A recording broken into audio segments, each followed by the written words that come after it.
A câmera se arrasta por um casarão antigo, imponente em sua decadência.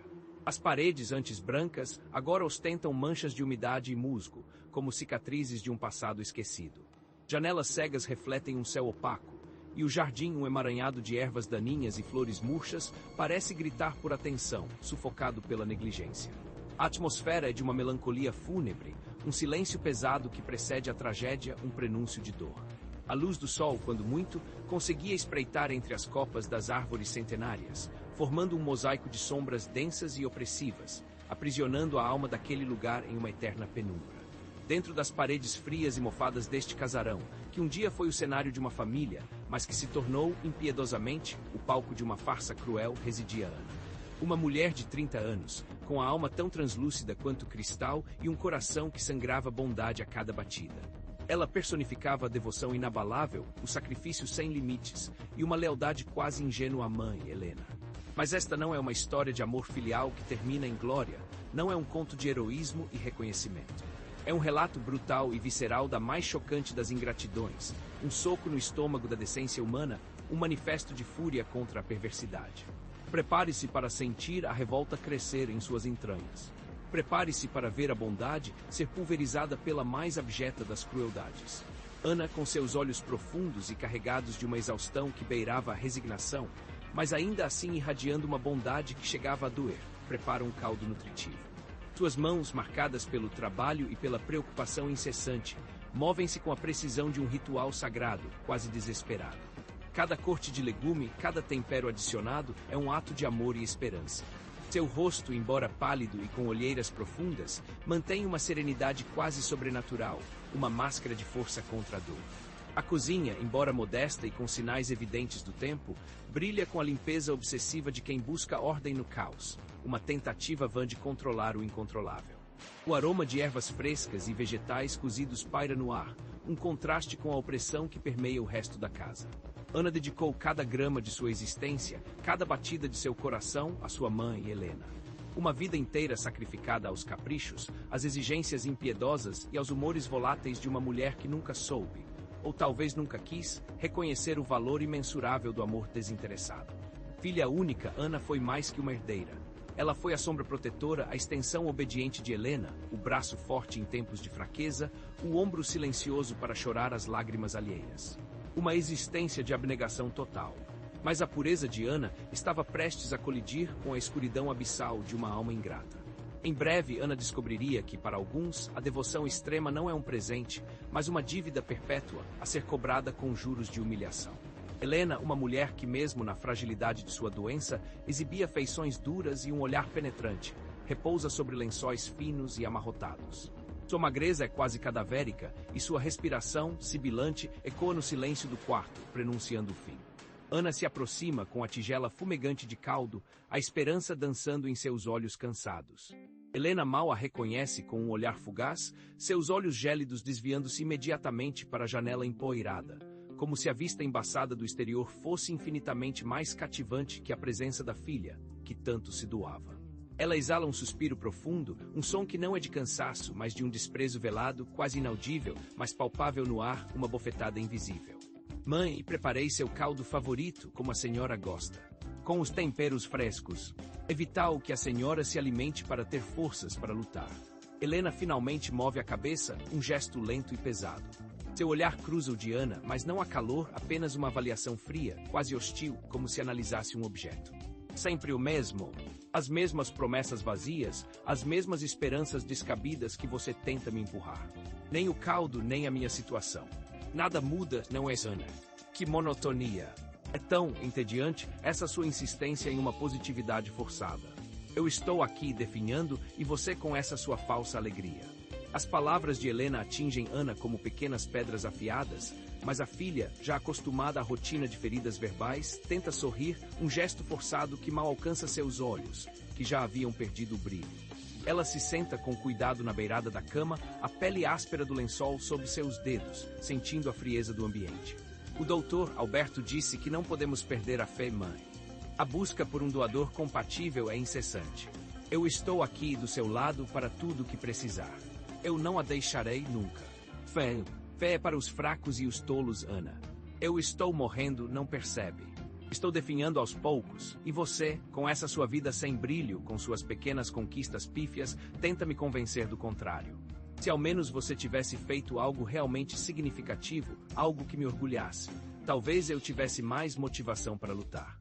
Talvez eu não estivesse nesta cama.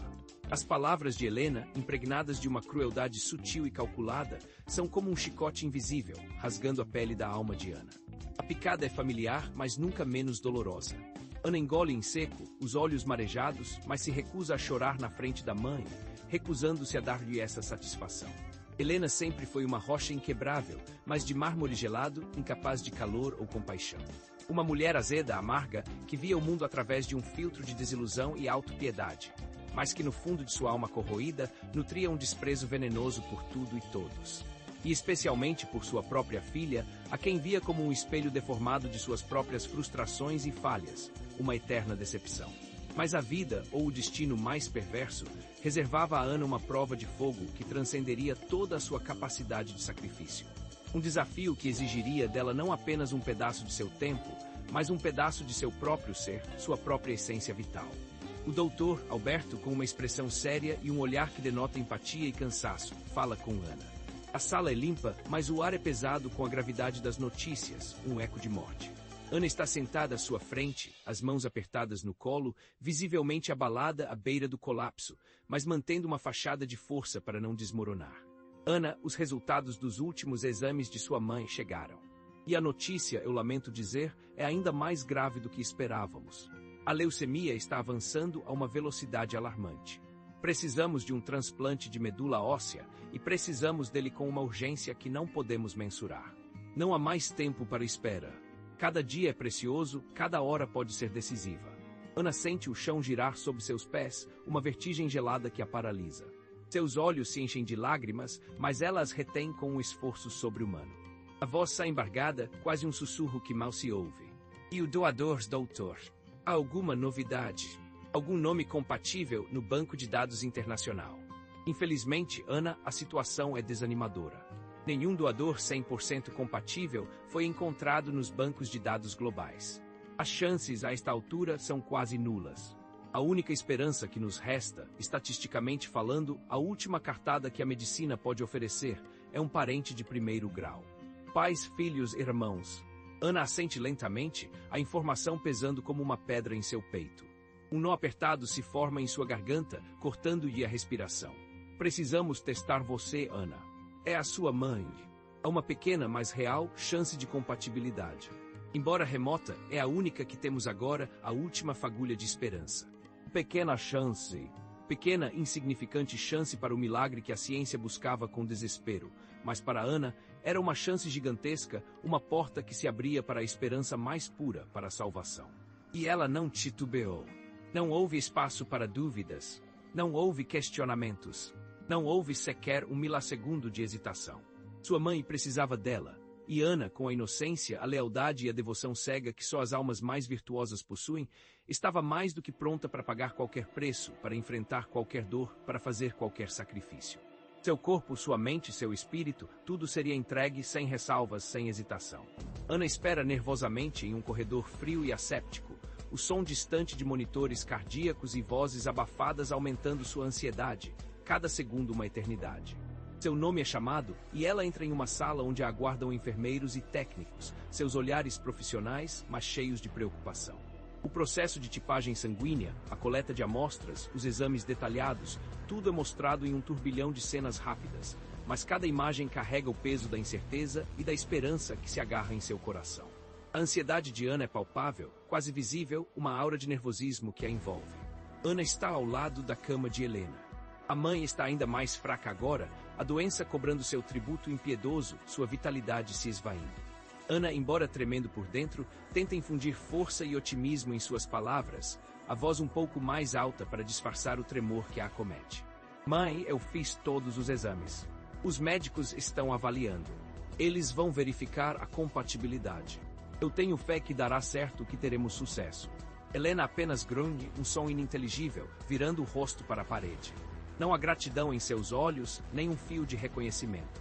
Apenas um leve e egoísta interesse em como isso a afetaria, em como resolveria seu problema. Que seja rápido, então. Não tenho tempo a perder com burocracia hospitalar e com esperas inúteis. Minha vida está em jogo aqui e cada segundo é crucial.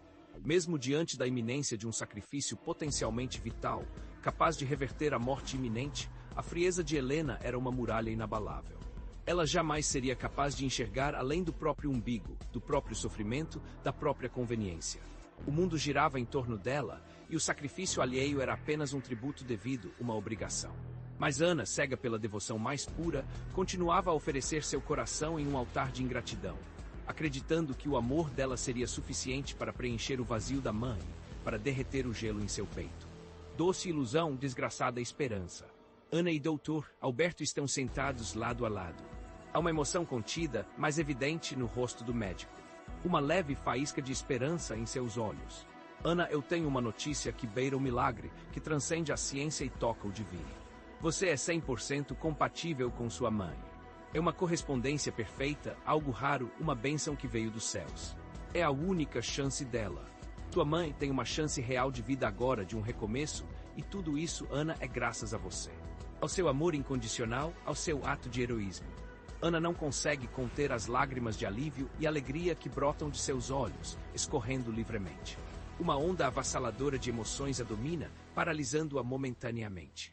Ela mal consegue articular uma palavra.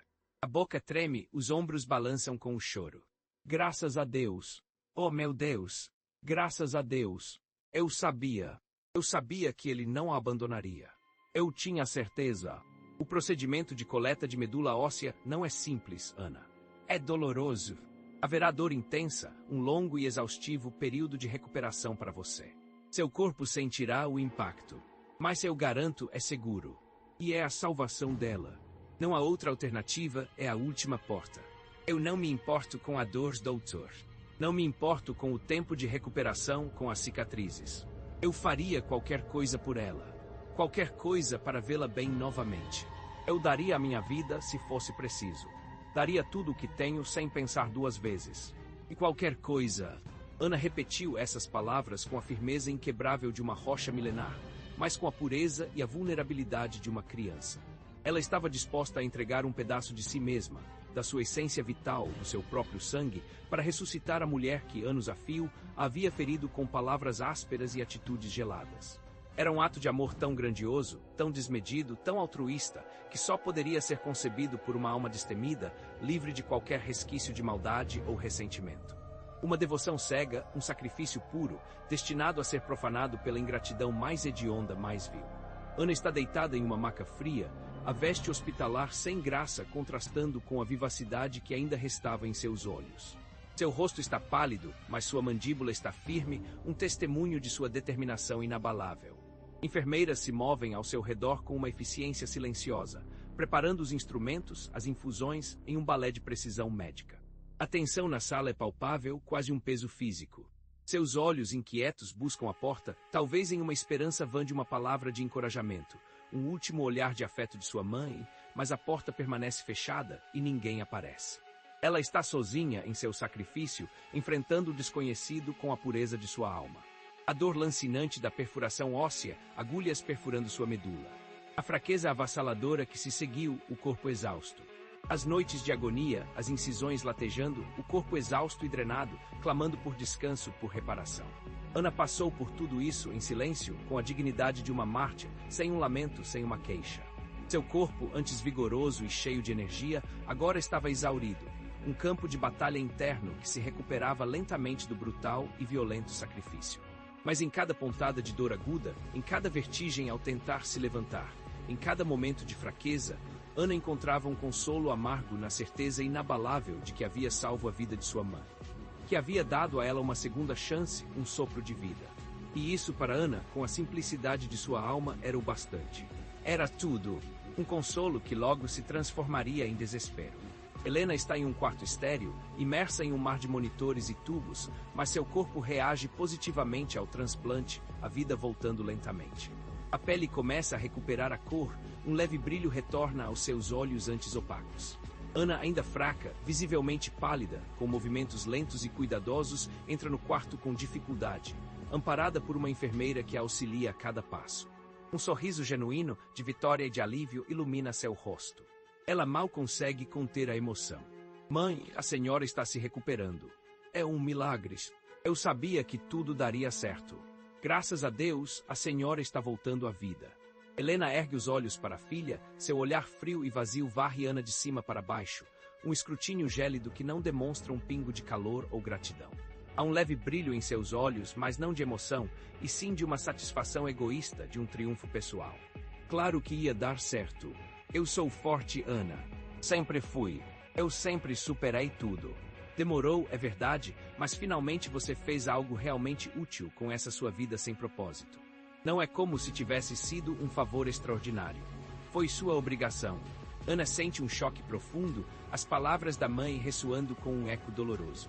Ela tenta, instintivamente, ignorar o golpe, a alegria da recuperação da mãe sendo sua maior prioridade.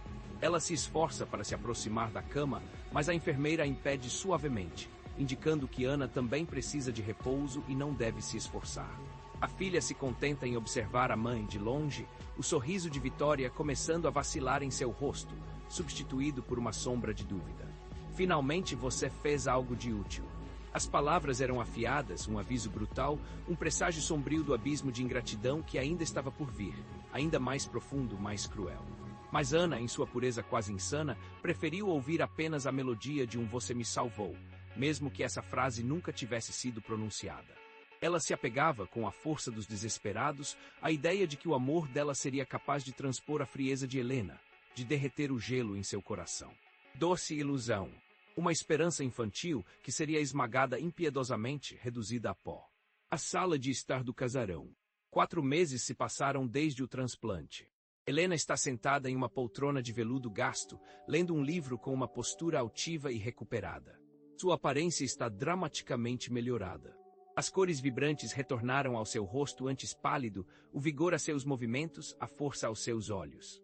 Ela está robusta, quase radiante, uma prova viva do sacrifício de Ana. Ana, por outro lado, embora recuperada do pós-operatório mais agudo, ainda ostenta os resquícios da cirurgia. Uma palidez que não se desfaz completamente, uma leve lentidão em seus passos, uma exaustão crônica que a acompanhava como uma sombra, lembrando a cada instante de seu calvário. Ela entra na sala, um sorriso tímido nos lábios, segurando uma xícara de chá fumegante. Mãe, seu chá de erva doce. Eu me certifiquei de que estivesse bem quentinho, exatamente como a senhora gosta. Para confortar, Helena pega a xícara das mãos de Ana sem sequer um olhar, os dedos finos e elegantes se fechando ao redor da porcelana. Ela toma um gole e uma careta de desgosto se forma em seus lábios. Está morno, sem graça. Você nunca acerta, não é, Ana?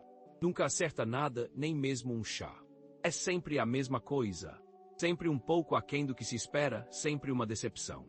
Ana suspira um sopro de resignação, mas o sorriso ainda permanece, teimoso, em uma tentativa desesperada de manter a paz.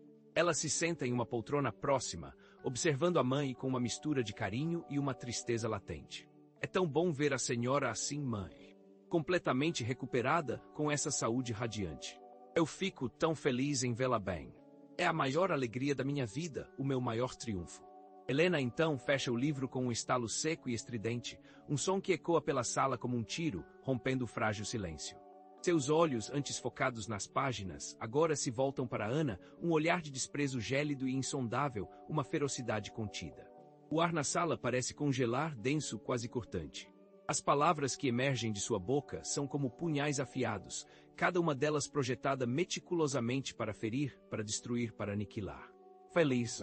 Você fica feliz. E com o que, exatamente? Com o fato de que eu quase morri. Com a sua mediocridade que continua a mesma, monótona, sem brilho, mesmo depois de todo esse drama. De que você continua a mesma insignificante de sempre. Ana pisca atordoada. Suas mãos, que repousavam em seu colo, tremem incontrolavelmente. O sorriso em seu rosto se desfaz em um pânico silencioso, um desespero mudo. A boca de Ana se abre e se fecha, buscando ar, buscando palavras, mas nada vem. Mãe, como a senhora pode dizer uma coisa dessas? Eu doei minha medula para a senhora. Eu enfrentei a dor, o risco de morte. Eu quase dei minha vida para que a senhora pudesse viver. Eu me esvaziei por você. Um sorriso cruel e sádico, um esgar perverso, distorce os lábios de Helena. Ela se inclina para a frente na poltrona, seus olhos fixos nos de Ana, repletos de um ódio antigo, de um ressentimento inexplicável, de uma maldade profunda que parecia vir do abismo. A voz dela é um sussurro gélido, uma lâmina afiada que perfura o ar, mas que ecoa na mente de Ana como um grito de morte, uma sentença irrevogável. Ah, você doou sua medula. Que grande coisa! Você fez o seu dever, Ana. O mínimos. Não pense que me fez um favor extraordinário. Não se iluda com sua falsa grandiosidade. Eu sou sua mãe. Você me deve a vida. Você me deve tudo. E francamente... Ela faz uma pausa dramática, calculada, um brilho perverso e vitorioso dançando em seus olhos. Ana olha, petrificada, o coração batendo descompassadamente no peito. Um tambor de desespero que pressagiava a hecatombe iminente, a destruição final de sua alma. Francamente, Ana, sabe, às vezes eu penso... Deveria ter sido você a doente. Sim, deveria ter sido você a doente, Ana. Você é um fracasso. Um completo e irremediável fracasso. Um peso morto na minha vida. A frase final atinge Ana como um raio fulminante. O mundo gira em câmera lenta. O chão que antes lhe dava sustentação, agora some sob seus pés. O som das palavras ressoa em seus ouvidos, cada sílaba um martelo perfurando seu peito, destruindo o que restava de sua esperança, de sua identidade. Você é um fracasso. Tudo o que ela fez, todo o sacrifício, a dor física excruciante, a esperança infantil, a devoção cega. Tudo se desintegrou em uma nuvem de cinzas diante daquela abominação, daquele ato de ingratidão tão monstruoso que desafiava a compreensão humana. Seu propósito, sua razão de existir, seu amor, tudo se tornou nulo, vazio, sem valor algum. Um fracasso. Ela que havia se esvaziado de si mesma, que havia se derramado inteira para preencher o vazio existencial da mãe. Ela que havia enfrentado a agonia física e emocional sem sequer um lamento, sem um pingo de egoísmo. Ela que havia oferecido a própria existência, seu próprio corpo, como uma ponte sagrada para a vida de Helena. Agora era taxada, com frieza calculada, de fracasso. A ingratidão não era apenas um adjetivo, não era uma falha de caráter, era uma arma. Uma arma letal, manuseada com maestria por quem deveria ter protegido, amado e reverenciado. Uma lâmina que cortava não a carne, mas a alma, dilacerando-a. Ana se levanta lentamente da poltrona, seu corpo cambaleando como se estivesse sob o efeito de um golpe brutal, invisível, mas devastador. Seu rosto está completamente branco, desprovido de cor, os olhos arregalados de horror, incredulidade e uma dor que transcendia qualquer sofrimento físico. Lágrimas silenciosas, densas e pesadas como chumbo, escorrem por suas bochechas. Não são lágrimas de tristeza comum, mas de um choque tão profundo que aniquila a própria capacidade de sentir, de reagir. É a dor da traição mais íntima, da aniquilação de todo o sentido de sua vida, da profanação de seu sacrifício mais puro e desinteressado. Helena a observa com um sorriso debochado, um lampejo de satisfação maligna em seus olhos, como se tivesse acabado de contar a piada mais engraçada e perversa do mundo. Não há um mísero pingo de remorso em seu semblante, nenhuma sombra de culpa, apenas a pura satisfação em ver o impacto devastador de suas palavras, em destruir a filha. A crueldade de Helena era absoluta e mensurável. A frieza de sua alma, inegável e impenetrável, como um muro de gelo. Não havia espaço para arrependimento, para um pedido de desculpas, para um lampejo de empatia. Não havia sequer um resquício, um mísero fragmento de humanidade na mulher que Ana havia salvado da morte. A mãe, que deveria ser o porto seguro, o farol de amor incondicional, a fonte de todo o afeto, era algoz. Era o monstro. E Ana, a salvadora, a mártir, foi reduzida a nada. Menos que nada. Um mero recipiente para a fúria, o desprezo e a profunda maldade de uma mulher vazia de qualquer sentimento nobre. Um escudo humano descartável após o uso, sem a menor consideração. Ana recua um passo, depois outro, seus movimentos robóticos mecânicos como uma boneca quebrada. Seus olhos permanecem fixos nos de Helena, incapazes de desviar o olhar da face do monstro que acabara de despir sua alma, de rasgar sua existência em pedaços infinitesimais. Ela não pronuncia uma única palavra. Não há palavras possíveis para o que ela está sentindo, para o terremoto emocional que a devasta por dentro, que pulveriza sua essência. O choque é paralisante e gélido. O vazio que se instala em seu peito é imenso, um buraco negro que em um instante engole toda a luz, toda a esperança, todo o propósito. Helena se reclina novamente na poltrona, com uma displicência chocante, pegando o livro como se a conversa tivesse terminado, como se Ana fosse um inseto insignificante que pudesse ser esmagado e esquecido sem o menor peso na consciência. Ela vira a página com um gesto suave, ignorando completamente a filha que se desintegrava silenciosamente, tragicamente, bem ali, diante de seus olhos indiferentes, sem um único músculo a se mover em compaixão. A vida de Ana, antes um farol de esperança e devoção, agora era uma ruína fumegante, um campo devastado. Seu sacrifício monumental, sua dor física e emocional, sua própria essência vital, tudo havia sido cuspido de volta em seu rosto, transformado em veneno puro mortal. O peso da ingratidão era insuportável, esmagador, aniquilador. A injustiça era gritante, visceral, um grito silencioso que ecoava pela sala, pelo casarão sombrio, pela existência dilacerada de Ana. Não houve redenção. Não houve um lampejo de justiça poética de um final feliz. Apenas a certeza esmagadora e lancinante de que o amor, quando direcionado a quem não o merece, pode ser a mais cruel e letal das maldições. E Ana, ali em pé, dilacerada, com a alma em frangalhos, era a prova viva de que o mal, às vezes, não precisa de garras afiadas ou de dentes pontudos. Às vezes, o mal veste a face de quem deveria amar, e usa apenas palavras para destruir, para aniquilar, para condenar uma alma à perdição.